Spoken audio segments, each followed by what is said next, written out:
The winter wind howled outside the airport lounge, rattling the glass panels like a warning of the storm to come.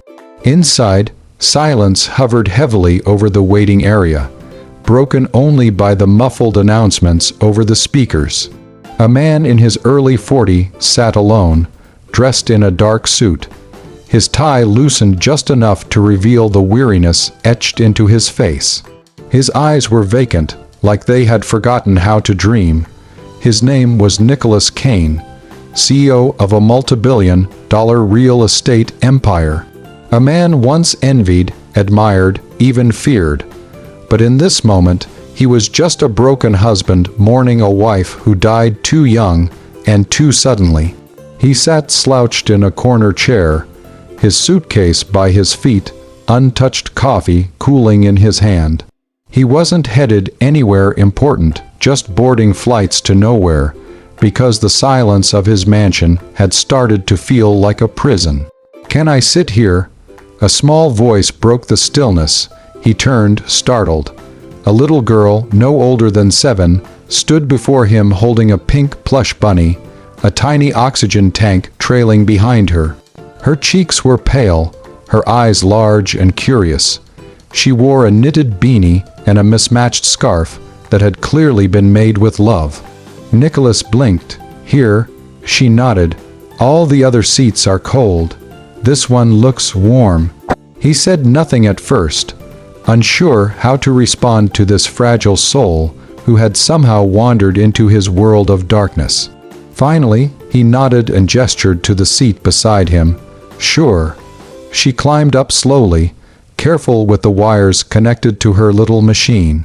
Once settled, she glanced up at him. "Are you sad?" That question hit harder than any business deal or boardroom betrayal ever had. "My name's Lily," she offered, sensing his hesitation. "I'm going to Houston, for a hospital thing." He looked down at her small hand resting on the plush bunny. "I'm Nicholas." Lily smiled, satisfied. "Hi, Nicholas. I think we're both waiting for something." In the minutes that followed, Nicholas found himself telling Lily things he hadn't said to anyone since his wife passed away in a tragic car accident a year ago. He spoke of dreams they once had, of building a life, of the silence that followed her death. Lily listened, nodding like she understood loss too well for someone her age. "I miss someone too," she said quietly. "My big brother. He died before I was born, but Mommy says he's always watching over me." A pause. "Do you think people still love us even after they're gone?" she asked. Nicholas looked at her, his throat tightening.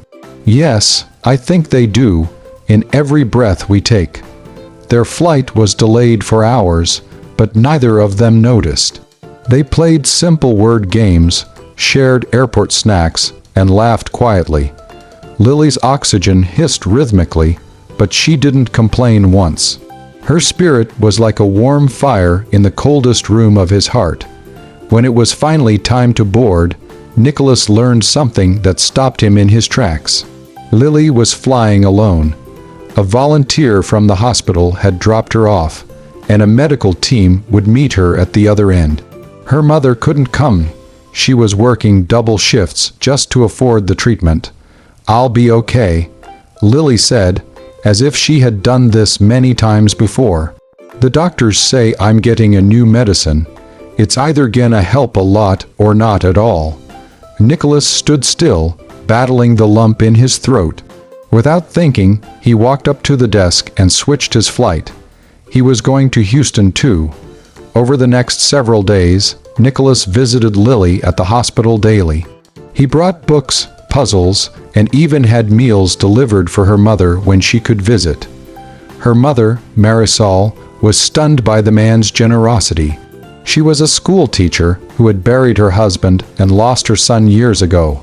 She knew pain intimately. Nicholas didn't flaunt his wealth. He simply showed up, with presence, not pity. And with each day, he saw Lily grow a little stronger, a little braver.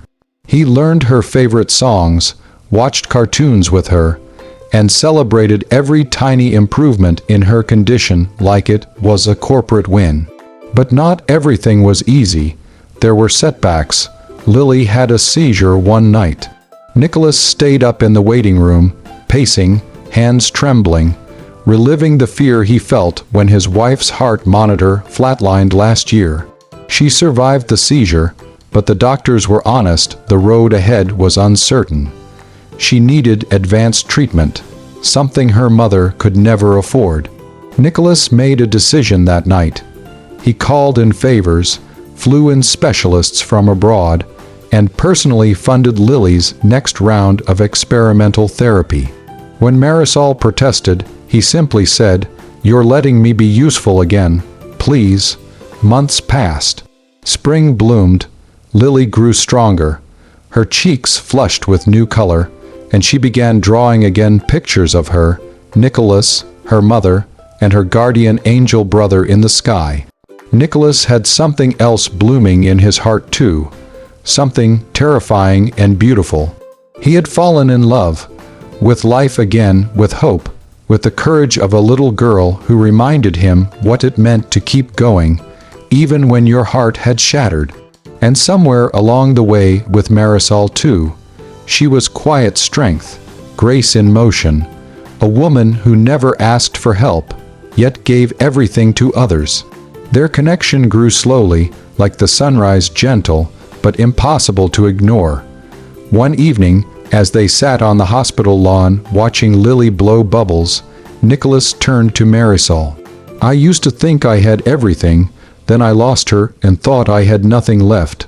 But now, I think I was just waiting." "For what?" Marisol asked. "For you, for her, for this second chance." Tears filled her eyes. "I don't know if I'm ready," she whispered. "I'm not either," he replied, "but maybe we can be not ready together." 2 years later, Lily stood at the altar, flower girl at her mother and Nicholas's wedding. Her oxygen tank was gone, replaced by confidence and energy. She twirled, laughing, and whispered to her plush bunny, now missing one ear, "I told you he was special." Nicholas knelt beside her as they posed for a photo. "Can I tell you a secret?" he asked. She nodded. "The best seat I ever gave was that one in the airport." Lily beamed. "I'm glad I asked. Sometimes, healing doesn't come in medicine or millions. Sometimes, it walks up to you in the form of a sick little girl, asking for a seat in your life. And when you say yes, everything changes."